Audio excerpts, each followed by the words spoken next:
네. 언론인 여러분 반갑습니다. 저는 전 비대위원이자 더불어민주당 비례대표 후보인 권지웅입니다. 오늘 저는 이번 민주당 전당대회 최고위원으로 출마하기 위해 이 자리에 섰습니다. 출마 선언문으로 제가 왜 출마했는지 그리고 무엇을 하고자 하는지 말씀드리도록 하겠습니다. 다시 당당한 민주당을 만들겠습니다. 집 없는 청년 105명과 함께 국회의원 비례대표로 출마했었던 권지웅입니다. 저는 임차인 그리고 1살 배기의 아이의 아빠이자 프리랜서이기도 합니다.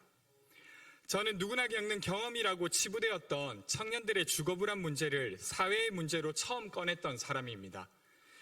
저는 민달팽이 유니온과 주택협동조합 활동으로 8년의 시간을 보냈고 지난 총선에서 민주당 비례대표로 출마한 바 있습니다. 이후 당의 요청에 따라 민주당 상근 부대변인, 대선 청년선대위원장, 그리고 당 비상대책위원으로 당을 위해 일해왔습니다. 저는 이번 전당대회에서 민주당 최고위원 선거에 출마하고자 합니다. 주거와 청년 문제를 오랫동안 다뤄왔지만 주거 문제와 청년 문제만을 이야기하고자 이 자리에 선 것은 아닙니다. 청년이 다른 세대보다 얼마나 어려운지 말하려고 한 것도 아닙니다. 그동안 제가 이야기해왔던 청년과 주거에 관한 이야기는 우리 주변에서 흔히 볼 수 있는 우리 사회의 전체의 희망과 절망에 관한 것이었습니다. 이제 한국 사회는 정치와 함께 더 큰 변화가 필요합니다. 이번 8월 전당대회는 대선과 지선에서 패배하고 첫 번째로 맞는 전당대회입니다. 그러나 안타깝게도 제1야당 민주당의 전당대회에 관심 있는 국민이 많지 않습니다. 어대명, 반명이라고 합니다. 971이라고도 합니다. 이것이 민주당이 국민의 지지를 얻을 대안이 됩니까? 이러면 정말 민주당이 달라지는 것입니까? 이대로는 민주당의 희망이 보이지 않는다고 생각합니다. 민주당에 필요한 것은 세대교체가 아니라 세력교체입니다.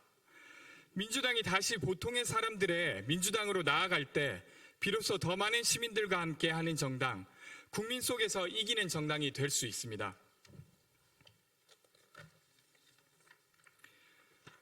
그러기 위해선 새로운 지도부에 집 없는 사람들의 문제를 풀어온 경험으로 을을 지키는 민생 최고위원, 국회 일정을 넘어 전국 곳곳을 찾아다니는 원외 최고위원, 세입자이자 1살 배기의 아이를 키우는 보통의 최고위원이 필요합니다.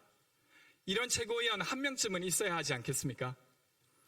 제가 최고위원이 되면 당을 이렇게 바꿔나가겠습니다. 첫째, 민주당의 광장을 넓히도록 하겠습니다. 정치는 점점 소수의 전여물이 되어가고 있습니다.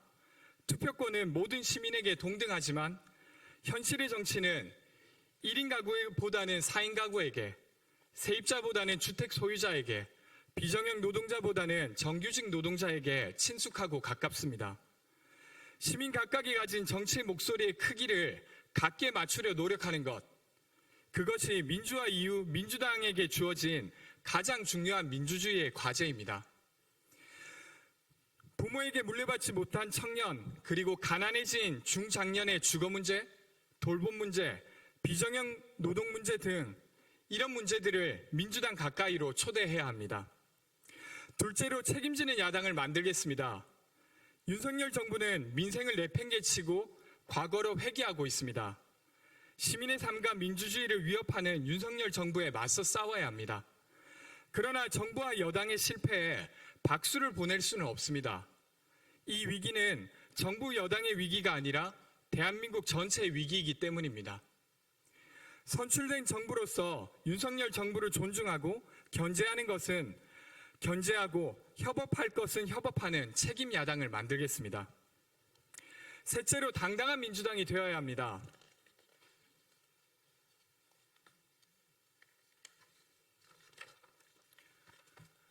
최근에 성비위 문제를 감싸는 민주당, 법안 통과를 위해 꼼수 탈당을 시키는 민주당, 이런 모습을 보여왔습니다.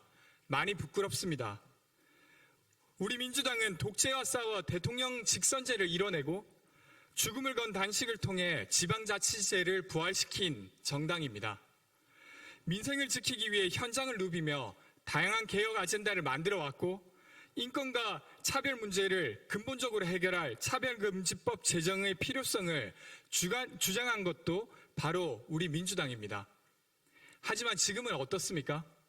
민주당이 세운 정신과 가치는 도대체 어디로 갔습니까? 국민이 원하는 개혁이 아닌 우리끼리 원하는 개혁을 하는 고집스런 정당이 되었습니다. 국민들이 보기에 민주당은 나는 옳고 우리가 한 일은 어쩔 수 없었다고 우기는 기득권 정당이 되어버렸습니다.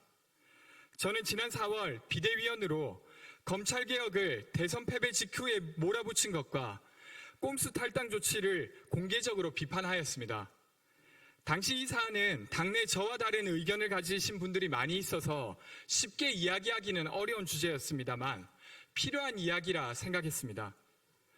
비대위원으로 첫 발언을 했는데 평등법 제정의 필요성을 말했던 것도 17년 전 차별금지법 제정을 약속했던 민주당이 국민들에게 더 당당한 정당이 되기 위해 해야 될 일이라고 생각했기 때문입니다.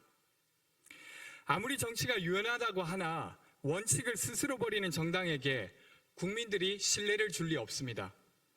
원칙을 지키는 당당한 민주당이 되어야 합니다. 그런 민주당을 만들겠습니다. 넷째로 N개의 민주당을 만들겠습니다. 지금 한국에서 벌어지는 문제 대부분은 인류가 처음으로 겪는 문제입니다. 다른 나라의 해법을 복사해서 풀 수 있는 문제가 아닙니다. 그러나 현재의 한국 정치와 사회는 중앙 집권적입니다. 다변화되는 문제를 대처하기가 많이 어렵습니다.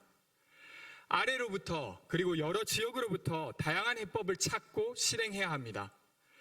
그러기 위해서 시도당을 중앙당 산하가 아니라 하나의 로컬 정당으로 만들고 지방자치단체장 및 지방의원의 당내 역할을 키워야 합니다. 이를 위해 제도를 정비하고 권역별 민주연구원 설립을 검토하겠습니다. 다섯째로 당원의 민주당을 만들겠습니다. 대한민국의 정치가 국회 내 정쟁에만 갇혀 있습니다. 정치의 공간을 국회에서 사회로 넓혀야 합니다. 입법기관으로 민의를 반영하는 국회의원들의 활동은 너무나 중요합니다.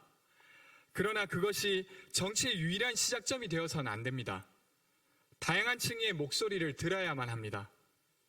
그러기 위해 주요 당직을 원외 인사로 임명하고 당과 당원 간의 거버넌스를 상시화해서 정책 발굴, 의제 발굴의 기회를 당원들에게 충분히 제공해야 합니다. 이는 2018년도 민주당 정당혁신위원회에서 제안한 내용이기도 합니다.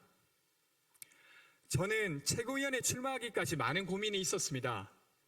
원외 그리고 청년 정치인으로서 쉬운 선택은 아니었습니다. 하지만 이대로 볼 수만도 없었습니다.